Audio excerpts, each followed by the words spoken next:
Welcome to NTD Evening News. Our top story tonight: an Israeli airstrike hits Beirut, killing 12 and injuring dozens. Israel said they killed almost a dozen Hezbollah commanders, including one who was wanted by the United States. Jason Perry reports. The House unanimously passes a bill to enhance security for presidential candidates. What's next in the investigation of the Trump assassination attempts? Luis Martinez reports from Capitol Hill. Vice President Kamala Harris and former President Trump will both be in key battleground states this weekend. Jack Bradley and Jason Blair have the latest from both campaigns. The Georgia Board of Elections approves new voting rules requiring paper ballots to be hand counted on Election Day. The new policy comes just 45 days before the election. And 6 firefighters remain hospitalized after their engine overturned while returning from a Southern California wildfire. Christina Corona has the latest on their condition.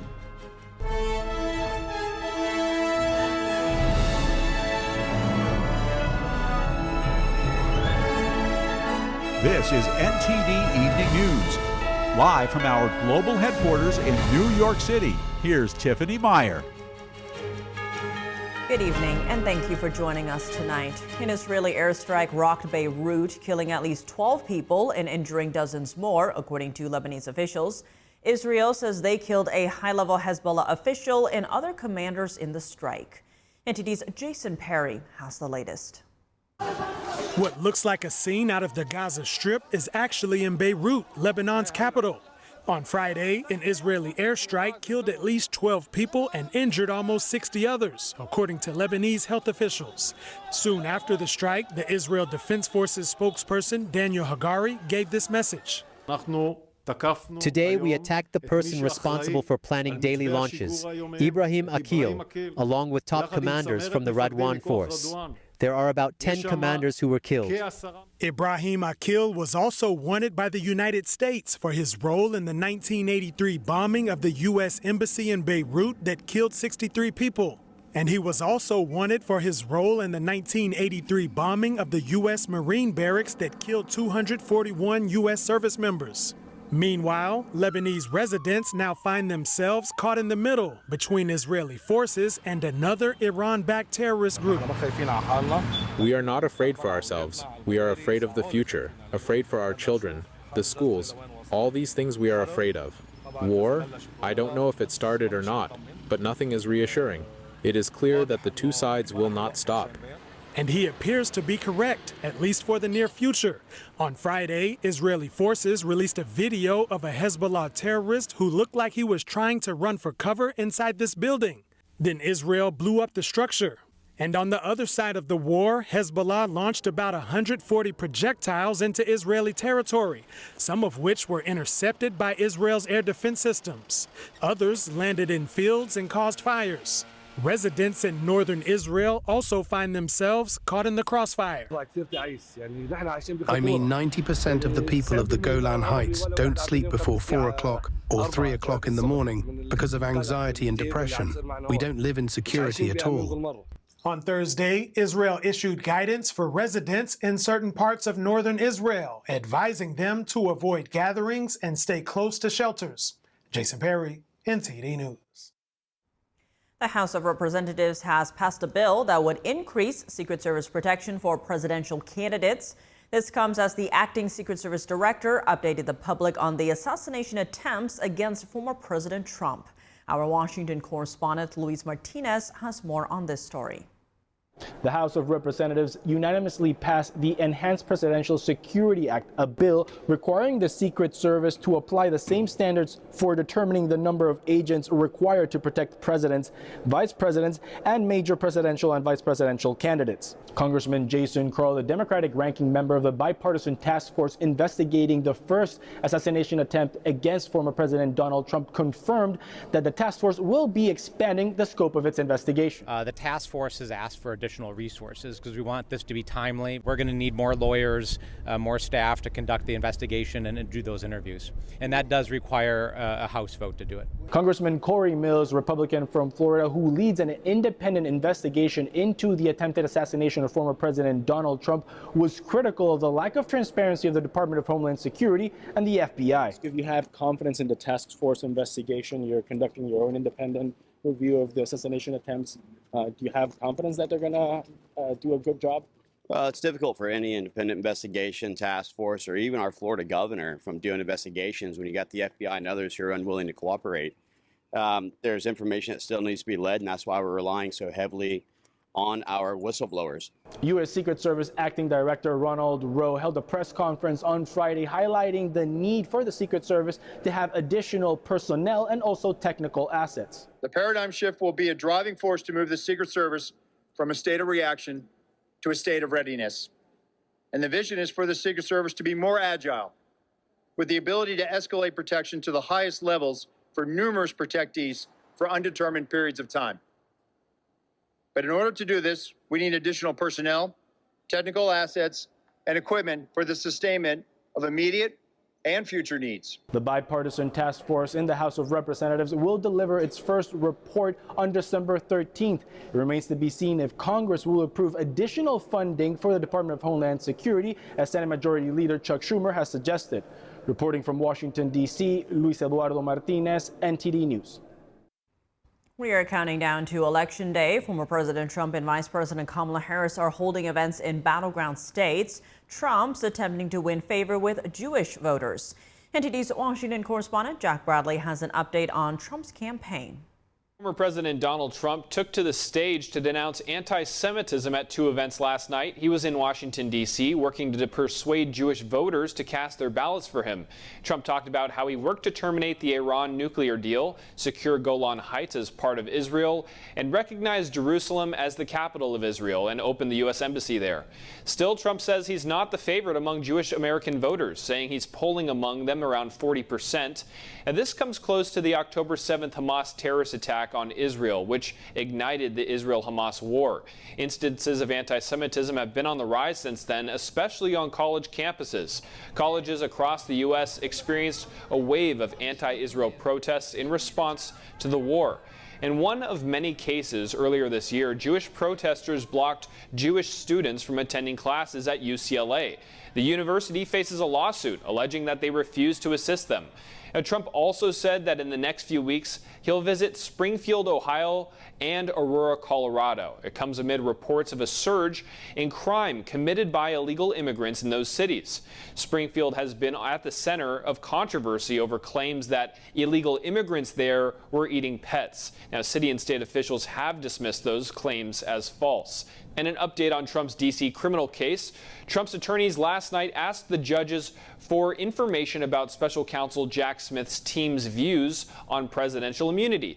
Now, this comes after the Supreme Court ruled this summer that presidents do have immunity from prosecution for official acts. And on Saturday, Trump will hold a rally in Wilmington, North Carolina. His running mate, Senator J.D. Vance, will hold a campaign event in Leesport, Pennsylvania, around the same time. Meanwhile, Vice President Kamala Harris is set to rally in Marietta, Georgia, and Madison, Wisconsin later today. Reporting from Washington, D.C., Jack Bradley, NTD News. And tonight, Vice President Kamala Harris will be speaking at a rally in Wisconsin, another crucial swing state. She was in Georgia earlier today, where she highlighted the issue of abortion. NTD's national correspondent Jason Blair brings us more on her campaign. Vice President Kamala Harris is scheduled to speak soon on the stage behind me to a crowd of about 10,000 people. This is a larger event at the Veterans Memorial Coliseum here in Madison, Wisconsin. The city is known to be more progressive and liberal. I spoke with someone who will be attending the rally who said she thinks it's important for her to come here. She's not just in the center of Milwaukee where it's hard for people to get in. She's reaching to people in Janesville, Mount Horeb, really small places. Other people I spoke with told me Madison is an easier city to get in and out of due to its size. This would help Harris reach more people in the surrounding smaller towns and motivate them to get out and vote. There's also the University of Wisconsin located in Madison. This would give Harris a chance to reach younger voters, which could be crucial for her to win the 10 electoral votes here in the state. Poll averages by Real Clear Politics are showing Harris up by only 1%, so the race is definitely tight. And before heading to Madison, Harris was in Georgia earlier, where she highlighted abortion. It's the fundamental freedom of a woman to be able to make decisions about her own body and not have her government telling her what to do. Yes, we must trust women. And Harris is expected to speak very soon in the next hour or so. She's expected to highlight topics like her plan for the economy and abortion. Back to you. At the event in Atlanta today, Harris also said she's trying to get a second debate with Trump. The two candidates debated each other for the first time on September 10th. Trump last week said he would not participate in another debate against Harris before the election. In-person voting for this year's presidential election is underway in 3 states. Voters line up to cast their ballots in Minnesota, South Dakota, and Virginia. In Minnesota, voters can cast early in-person ballots at county and city election sites until the day before the election. The state will begin counting ballots 19 days before November 5th. In Virginia, the director of Fairfax County Elections said roughly a third of local voters cast ballots on Election Day in 2020. The rest voted by mail or early and in person. In South Dakota, the top election official in Minnehaha County is planning for 80% turnout. An early voting area was set up in the county administration building in Sioux Falls. According to the Pew Research Center, just over a quarter of voters cast ballots in person before Election Day in 2020. About a dozen more states will begin early voting by mid-October. Georgia's election board voted today on a new hand count rule. The policy requires millions of ballots to be manually tallied. The state election board convened a meeting this morning. History is watching. The world is watching. What we do here today matters, and what we do here today is important. The idea that you're not going to listen to the individuals that are charged with conducting elections is absurd to me. For the board members that want to implement these rules, because they're most likely going to implement them because they have the numbers, I challenge you to go into any county in the state of Georgia and to do the rules that you're passing on today. Work as a poll worker all day and then count the ballots. Most of the recently enacted and proposed rules have been brought by presumably well-meaning citizens who are in many cases not electoral professionals or experts. Most of their concerns are based on highly unlikely what-if scenarios rather than anything evidence-based. There is a fine line between citizen oversight and citizen micromanagement. And some of these rules, particularly those that specify how many ballots should be in a pile for counting, for example, clearly cross that line. The rule requires 3 poll workers in each of Georgia's 6,500 precincts to open sealed ballot boxes. They will then begin hand counting starting as soon as election night. Another rule requires a hand count for any ballot box with over 1,500 ballots during early voting. Georgia is the only state with this rule. Voting rights advocates warn it could cause delays, errors, and increase election challenges. Supporters say it will ensure ballot scanning machines are accurate. And here's our legal correspondent Arlene Richards with a breakdown of the current lawsuits the Republican National Committee has filed in the battleground state of Michigan. Meanwhile, Democrats have different ways of countering them. The presidential candidates are battling for 15 electoral college votes in Michigan, where several Republicans have been charged with acting as false electors. Now, as you know, in 2020, former President Trump's campaign lost multiple lawsuits filed in several states, including Michigan. Among the number of reasons for dismissing his cases, courts said the lawsuits were filed too late or they were filed in the wrong court. Now the Republican National Committee, or RNC, is getting ahead of the game by filing lawsuits earlier and in different courts. First up, a case filed in federal court in March. The RNC accuses the Secretary of State, Jocelyn Benson, of failing to maintain clean and accurate voter registration records, an alleged violation of the National Voter Registration Act, which she denies. The RNC says at least 53 counties have more active registered voters than they have adult citizens over 18. Benson says she's already made reasonable efforts to remove ineligible voters, and that's all she has to do under the law. The RNC wants the court to issue a judgment saying Benson violated the law and order her to take more action to comply with it. But the Democratic National Committee, or DNC, has intervened in the lawsuit. They're asking the court to throw out what they call a dangerous and flawed lawsuit. But that's not stopping the RNC. In July, they filed a different lawsuit against Governor Gretchen Whitmer. The RNC and the Trump campaign accuse Whitmer and Benson of exceeding their authority by designating the Federal Veterans Affairs and Small Business Administration sites as voter registration agencies. They claim these states' offices cannot be used for a federal election.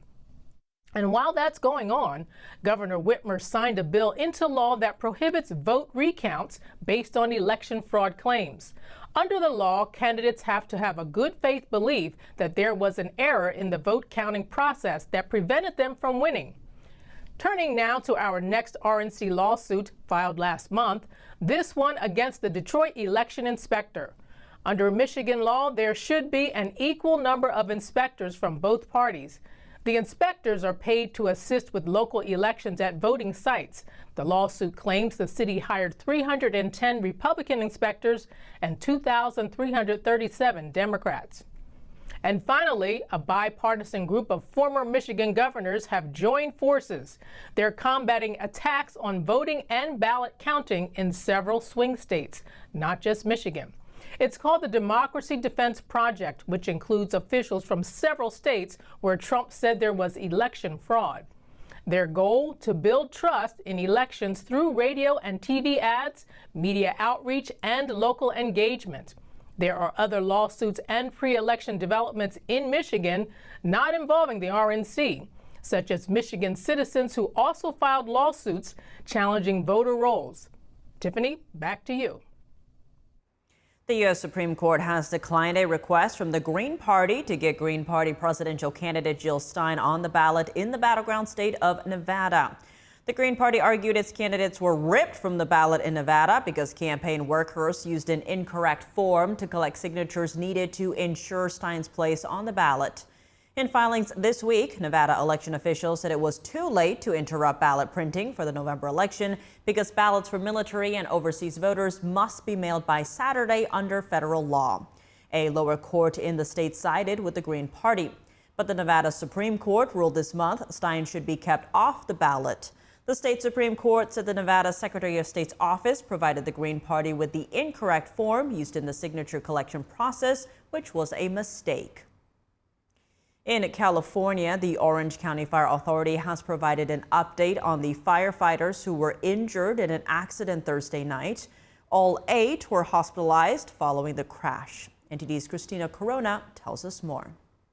In California, 6 Orange County firefighters remain hospitalized, with 2 in critical condition, following a single rollover crash that occurred in Irvine Thursday night. The firefighters had just completed a 12-hour shift fighting the airport fire in Trabuco Canyon. I had an opportunity to meet with them last night, very late last night, and it was absolutely heartbreaking. We've got a tough road ahead. Many of the injured are going to be hospitalized for quite a while. The crash occurred on the 241 toll road just before 7 p.m. when the fire truck swerved to avoid a ladder in the roadway. According to the California Highway Patrol, the maneuver caused the truck to strike a guardrail on the right shoulder and roll over multiple times. There were 8 patients in total. 7 ended up being transported by ground ambulance. 1 was transported by our own helicopter, Copter 3. 6 taken to local trauma centers, 3 to Mission Hospital, 2 here to OC Global, and 1 to UC Irvine. Of the 8 firefighters injured in the crash, 6 were transported to local trauma centers, where they remain hospitalized with conditions ranging from stable to critical. Dr. Humberto Sari of Orange County Global Medical Center gave an update on 2 firefighters who were transported there. They both remain in the ICU this morning. One, I would say, is critical but stable. The other remains quite critical still. And our team is doing everything they can to continue to get them better. The 2 other injured crew members were released from an Irvine hospital Thursday night. The hand crew firefighters had been battling the airport fire, one of several wildfires currently raging in Southern California. The blaze has scorched over 23,000 acres across Orange and Riverside counties and is now 51% contained. The crash remains under investigation by the Highway Patrol. Christina Corona, NTD News. A Kentucky sheriff was taken into custody after he allegedly shot and killed a judge in court. According to local media reports, Letcher County Sheriff Mickey Stein walked into the courthouse yesterday and asked to speak with District Judge Kevin Mullins. The 2 allegedly went into Mullins' office, where shots were later heard. Stein reportedly walked out of the office and surrendered to police. He has been charged with 1 count of murder in the first degree. Police have not yet given a motive for the shooting. Welcome back. I'm Tiffany Meyer. Tensions between Russia and the West keep rising, with Russia now saying the European Union has, quote, lost its mind. NTD's international correspondent Arian Pazdar has the latest on the growing hostility between the 2 sides. The president of the European Commission is in Ukraine on Friday. Ursula von der Leyen announced that the European Union will lend Ukraine almost $40 million. Now, this money comes from profits made from Russian assets frozen in the West. The loan is part of a plan made by member countries of the Group of 7. Von der Leyen praised the development while in Kyiv. This is a huge step forward. We are now confident that we can deliver this loan to Ukraine very quickly, a loan that is backed by the windfall profits from immobilized Russian assets. Russia is already commenting on the plan, criticizing the bloc. The EU has lost its mind and paralyzed its will in order to continue following a confrontational and suicidal course. This is a course of escalating tensions with Russia. Also at Friday's meeting in Kyiv, President Volodymyr Zelensky gave more details about what he calls Ukraine's victory plan. He's set to present the full plan in the US next week. Most of the decisions from the plan depend specifically on President Biden. The entire plan is predicated upon quick decisions from our partners. The plan is predicated upon decisions which should take place from October to December. Multiple departments of the U.S. government, such as the Pentagon and the State Department, have said they agree with the parts of the plan they've seen so far. We were briefed on elements of the plan when we were in Kyiv last week, and yes, we share the Ambassador Thomas Greenfield's assessment. He added that they have to see all details first before being able to confirm U.S. support for Ukraine's proposal. Zelensky previously said his victory plan could achieve lasting peace in Ukraine. And Russia charged 4 of its own soldiers on Friday. They allegedly killed a U.S. citizen from Texas. 64-year-old Russell Bentley lived in occupied Ukraine, supported Russian forces, and often appeared on pro-Kremlin social media channels. The Russian soldiers allegedly tortured him to death. Authorities did not give a motive for the crime. Arian Pazdar, NTD News. Ukraine is now 2.5 years into a devastating war, and its economy is performing well, according to analysts and Ukrainians. Here's the story. Ukraine's front lines, destruction and mayhem. But on the home front, families peacefully shop for groceries, supermarket shelves full. The stores are full of products. We're talking about produce, we're talking about clothing, we're talking about phones, computers, electronics of any kind. Ukrainian Vladimir Gendelman says despite the occasional bombing, people live their lives as if everything were normal. His firm, called Company Folders, has employees in Ukraine. He says Ukrainians are doing well. There was a short period of time when there was shortage of things, but right now everything is available. Internet is not always available. Electricity is not always available. Meaning it's usually on, but then sometimes it cuts out. Ukraine's GDP has grown dramatically since the invasion. Inflation is down to 7.5%. Policy analyst Demetrius Flautas says this is because of internal resilience and the fact that the Ukrainians, the state themselves, but also the people, because it has to boil down to the people, have tried to make sure that they will withstand.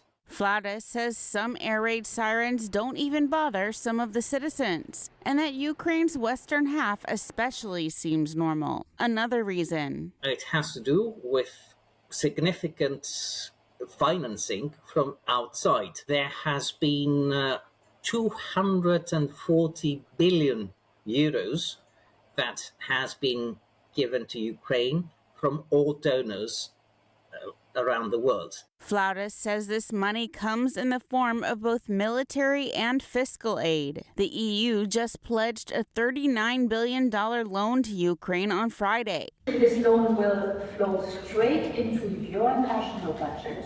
Ukrainian President Vladimir Zelensky responds that the money will be spent on energy and defense, as well as bomb shelters for children in schools, kindergartens, and universities. Welcome back. If you're just joining us now, here are some of today's top headlines.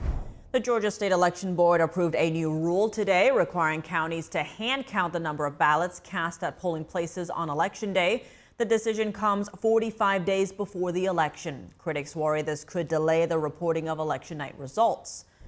The House unanimously voted today to pass a bill bolstering Secret Service protection for major presidential and vice presidential candidates.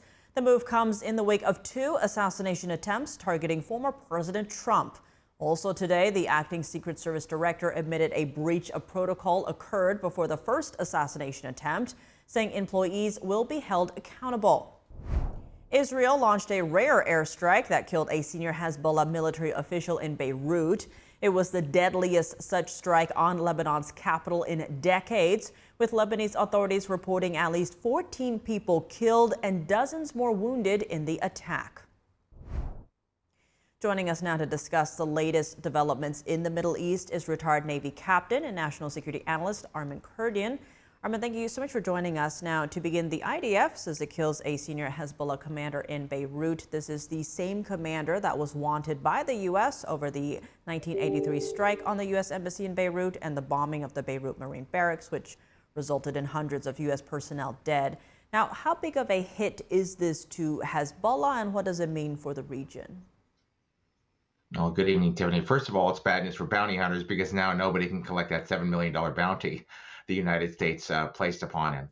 But it really goes to the IDF's and, frankly, Israel's strategy, understanding that, a lot of these leaders, commanders, the ones who are actually running the show, don't value the lives and of the soldiers beneath them, much less the civilians that they're ostensibly there to protect. This is true in Iran. This is true in Lebanon. This is true in Gaza. But they do value their own lives. So by taking out these leaders, it's tremendous pressure on the organization as a whole.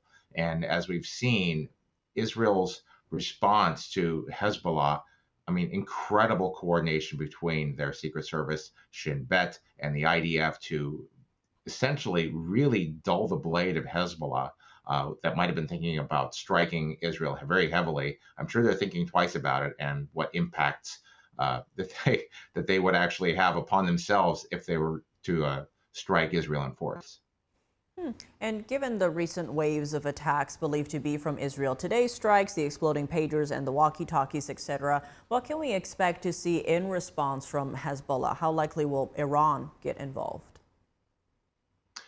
Well, Iran is the sugar daddy for about a dozen different proxies in the region. Hezbollah is the largest. If you look at it on its own, it actually is one of the largest armies and armed forces in the entire world. It essentially controls the country of Lebanon for all intents and purposes.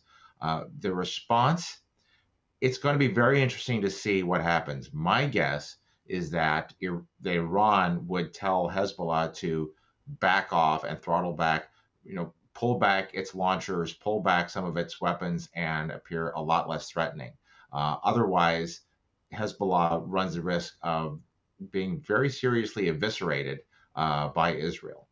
Iran and Israel both know that in a head-on conflict with Hezbollah, especially in the sparsely populated southern area of Lebanon, where a lot of Lebanese have fled, Israel would win fairly decisively. It's that when you get into the populated areas in Beirut, that things may actually get kind of bad. And obviously, we know Israel occupied parts of Lebanon several times over the last few decades. They don't want to do that on a regular basis. So Hezbollah, if I were them, I would throttle back and maybe send messages through back channels and say, okay, all right, we're gonna sit back for a little while.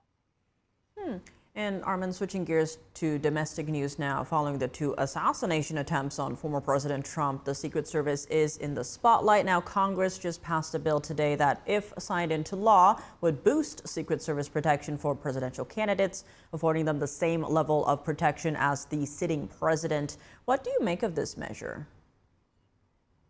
Well, first of all, why wasn't this measure in place to begin with? There is a 50%, well, there's a 100% chance that one of these 2 individuals is going to be the next president of the United States. And just by extension and simple logic, they deserve the same kind of protection that the president does. Now, there's been a lot of questions and concerns about, is the Secret Service resourced enough? Do they have enough people? Do they have enough money? I believe that they actually do. I do believe that perhaps some of the Secret Service's failures or shortcomings over the last few months and perhaps a couple of years has really been organizational and process oriented. A lot of times people say, well, let's just throw more money at the problem. That's actually probably detrimental to actually solving the problem because you don't actually know what the problem is. We're hearing from this report that there was organizational issues, there were human factors issues, there were communications issues. I didn't really hear very much about we didn't have enough people out there. So you've got to get your house in order and you've got to have your organizational construct firm and efficient before you actually start going to try to grow it or throw more money at it. Otherwise, you tend to just throw more money at the poor organizational construct that you have and it becomes more challenging to solve the problem in the future. To your point, Acting Secret Service Director Ron Rowe today said there were a number of communications failures ahead of the first assassination attempt on Trump in Pennsylvania. He added that the agents involved that day will be disciplined, adding that additional Secret Service protection is one element of this. But what about when it comes to communications between the Secret Service and local law enforcement? How do these gaps get closed?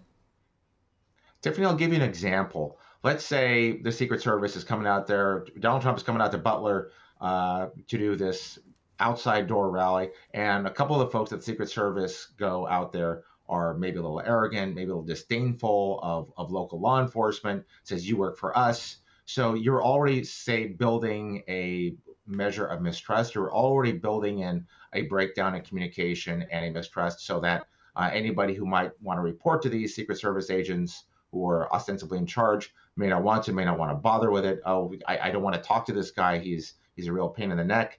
And now you already have issues in your organizational construct in order to execute your mission most efficiently.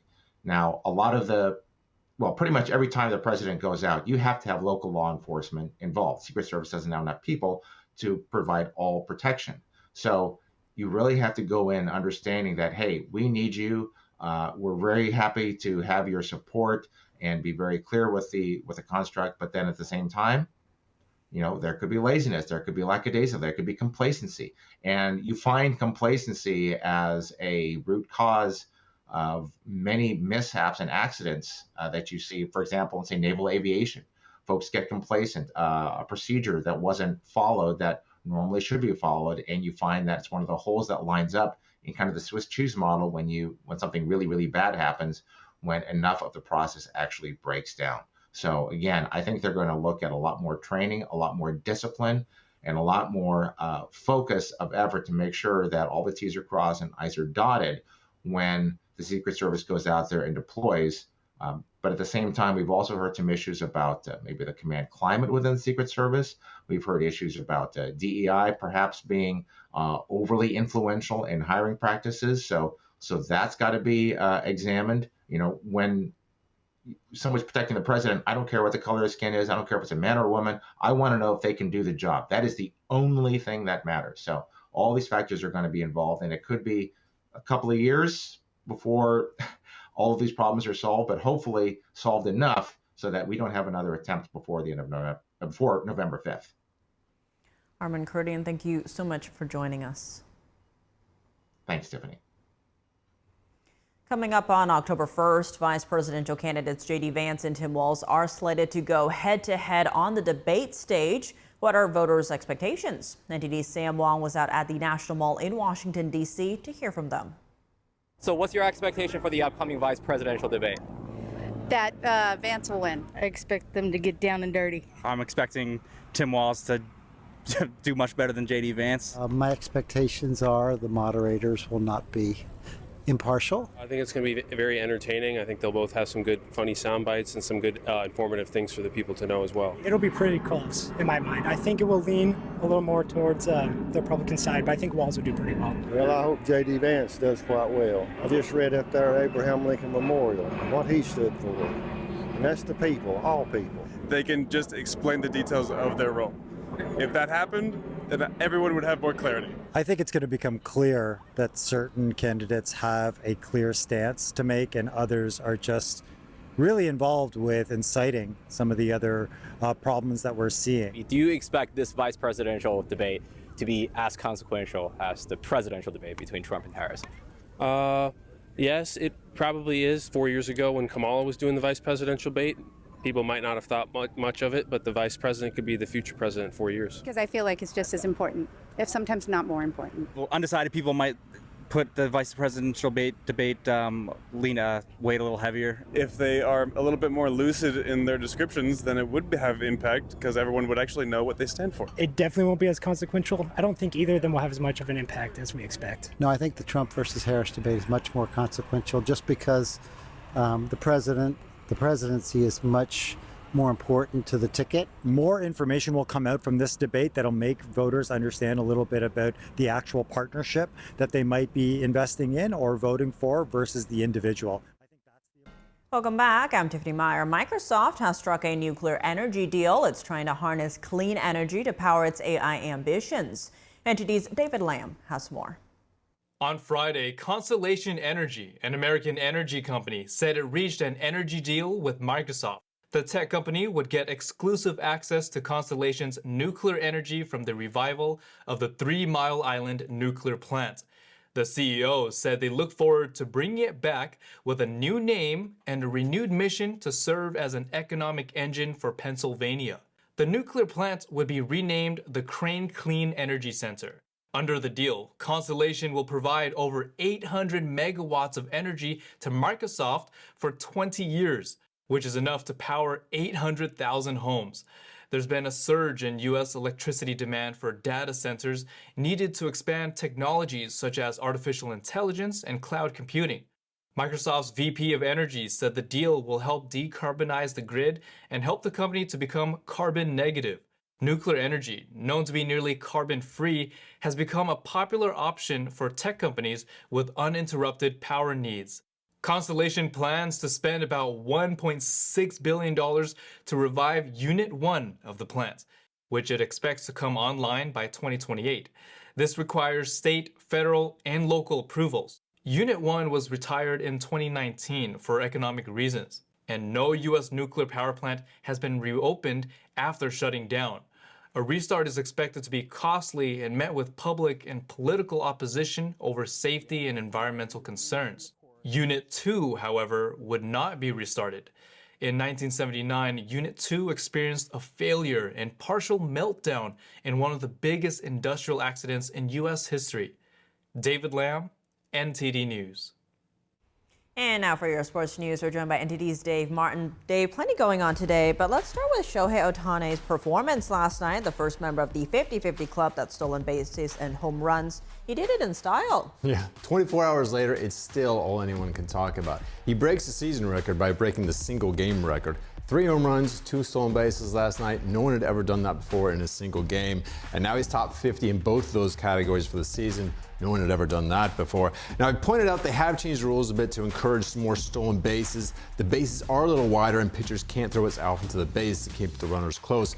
But he's still in the second in the majors in both of those categories. That's homers and steals. No one's ever even finished in the top 2 in both over 100 years. I mean, the list of accomplishments goes on.